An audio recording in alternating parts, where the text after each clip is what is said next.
TikTok can literally blow your brand up overnight. There are tons of examples of brands growing to huge numbers completely off of organic TikTok strategy. And there are a ton of brands doing TikTok really well, but there are way more doing it really bad. So in this video, what we're going to do is outline our top 5 must-follow TikTok brands to give you some tips and advice and some examples of success to help you do the same and grow your brand's TikTok. So let's get right into it. So to keep this video short, we kept the list to 5, but we do have a list of a top 30 brands to follow on TikTok that we've linked in the blog post down below in the description box. So if you want to see the full list after watching this, you can find that down below. But let's get into the first brand on this list. And this one was an obvious choice for me because I find them so damn funny. And that is Ryanair. And Ryanair is a popular budget airline that's based in Dublin. And they offer inexpensive flights all across Europe. And why Ryanair was an obvious number 1 for me was because they understood the assignment. She talking it, she ain't trying it. He keep calling me crying, bitch. Dance how you killed this. I understood the assignment. That was a TikTok reference. I hope you watched enough TikTok to understand that. But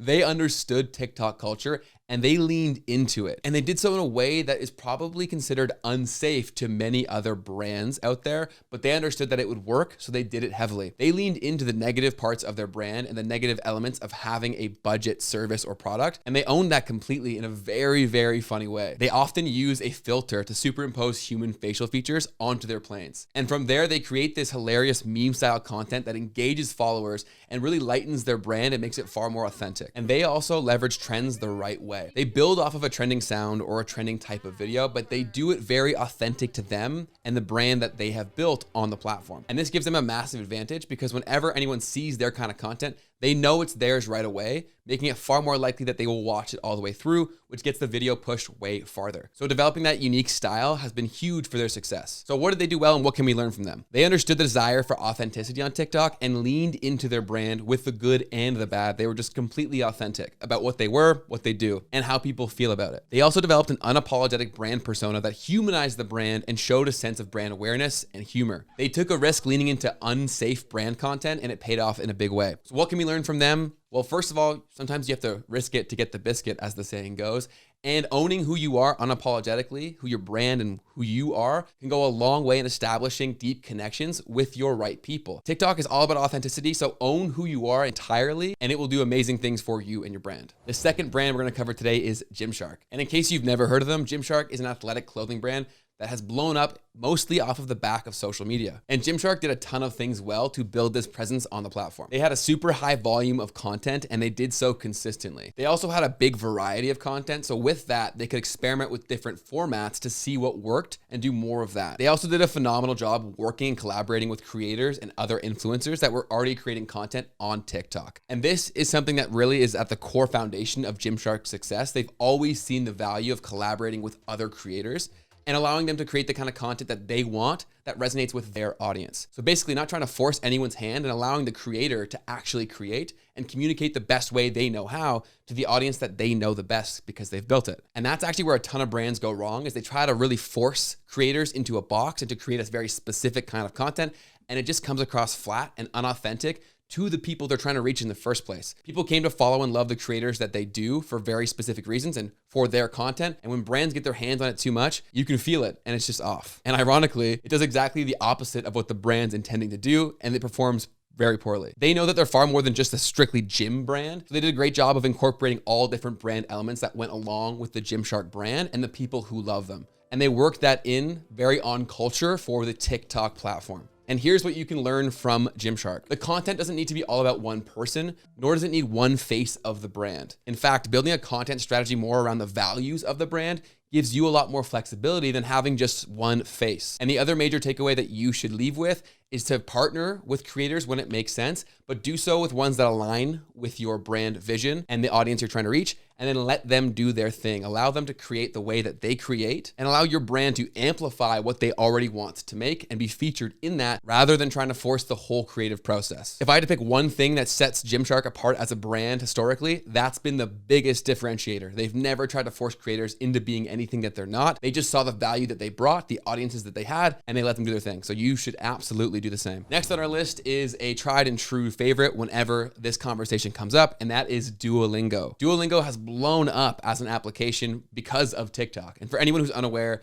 Duolingo is an app that helps people learn new languages in a fun and interactive game style of app. Wow. So I just checked how many followers they have. They currently are at 4.7 million followers for an app about teaching people new languages. And what they did really well was leverage character development. So they used their mascot, which was the Duolingo owl, and they created a personality for that character. This allowed them to very easily hop on any trend that was relevant on TikTok and work it into promoting the app through the character. And the repetition of this character and its very unique and funny personality allowed deep connections to take place with an application, which is really difficult to do, but it's all accomplished through the storytelling and delivery of having a character or a vessel for that content. And since the image of the owl is their branding, they're constantly getting more and more brand awareness for their brand every time they use their character. So it just works so well across the board. People love characters, they love stories. A character like this is very easy to adapt to any sort of trend. And the owl is also very unique, making it highly recognizable for anyone who's seen it before. They know that that is the Duolingo owl. And that's been a huge reason for their success and nearly 5 million followers. Plus, a huge win for them is with TikTok being a mobile application and them being a mobile app, it makes it so easy and seamless to get people over to the app because they're already on their phone, and Duolingo knows that when they create content. So I'm sure you've already pulled this out yourself, but what you can learn from Duolingo is the importance and the value of building characters into your content strategy for familiarity reasons, as well as a point to stand out. If you're into social media strategy videos like this one, don't forget to subscribe to Flick's YouTube channel. We post weekly free content helping you better perform on social, like TikTok, Instagram, all the good stuff. So don't forget to hit that subscribe button. Before we move on to the final 2 names on this list, I wanted to throw out this category of honorable mentions. And I had to include this in the list because so many people and brands that I speak to always say, well, what would I create content about? And these are 3 unique examples that are very similar and were ridiculously effective. And they all had a similar structure. But the example I'm gonna highlight is Dylan LeMay. Dylan used to work at Cold Stone Creamery making ice cream, and he would film videos in a first-person view and then tell stories over top while creating that ice cream, as well as dog grooming and other things of that nature, things that wouldn't traditionally be exciting. But people like Dylan were really creative and took something that might be considered boring and used storytelling and creative videos to turn this into a very compelling piece of content. And Dylan to date has grown 11.2 million followers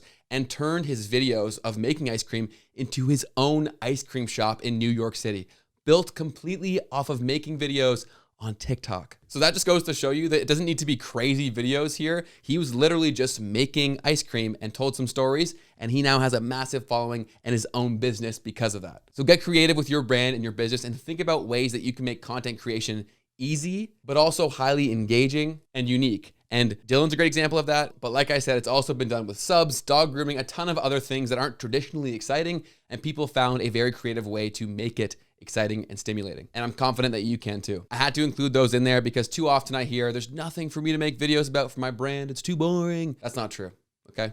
There's a way. If people can turn making a sandwich into millions of followers, I'm sure you can figure out a unique way to make your brand somewhat watchable. Next brand on the list is a very unorthodox one, and that's because it is a library.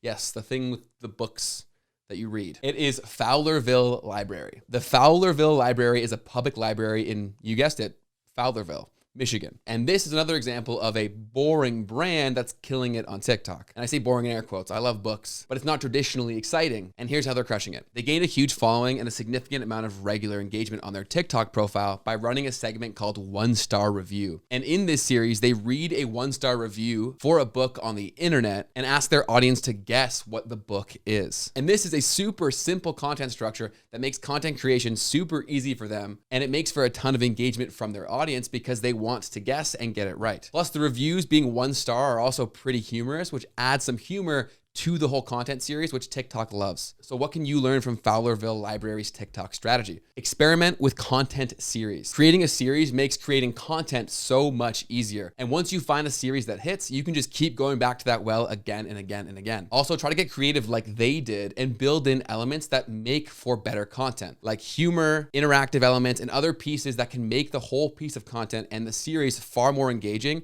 and interactive with the people that see it. People love series on TikTok, so you should be experimenting with them. And the final name on this list is a brand that has been near and dear from my heart, and it never left, but it is making a huge comeback in pop culture, and that is Crocs. Yes, your favorite or least favorite ugly set of rubber shoes. And Crocs has found a ton of success on TikTok by fully embracing Gen Z culture on the platform. And again, this is another example of them recognizing their brand and owning it completely. They understand that their brand was once widely considered very uncool, but that it has now made a complete comeback. They own the whole story, and it makes for some very compelling, nostalgic, and engaging content. The brand is very unafraid to make fun of itself in its videos, using this content to make viewers laugh and highlight the functionality of its products. By showing their full willingness to participate in a joke, Crocs has broadened its following and improved its sales. And they're another brand that has crushed it with creator collaborations. And once again, it all comes down to allowing the creator to use Crocs in a way that makes sense for their kind of content and for their following, and fully letting them be part of the joke as well. So what is there to take away from Crocs' strategy? The main takeaway from Crocs is very similar to the one of Ryanair, but I wanted to include it again to really double down how important that it is. TikTok is all about being real and authentic, and that's the good, the bad, and the ugly. So for your brand, if you can do that, you are going to win, and people are going to trust you way more. They're going to interact with your content way more, and your content is going to reach way more eyeballs, and in turn, your brand and your product. So double down on what you are, own it completely, and create content around all of those elements. All of these numbers and these examples shows that that's what people want on TikTok. So the brands that deliver that, they win. What is your must-follow brand on TikTok? What brand did I miss that should have been included on this list? Let me know in the comment section down below. I want to check them out. And since you're super fired up to start making content for your brand, the best way to do that and remain consistent is to batch create content. And in this video right here, we give you our top tips to make batch creation as easy as possible so you can get as much content out and live as possible in as little time as possible. So go ahead and check this video out right here. It will help you out tremendously, and I'll see you over there. Peace.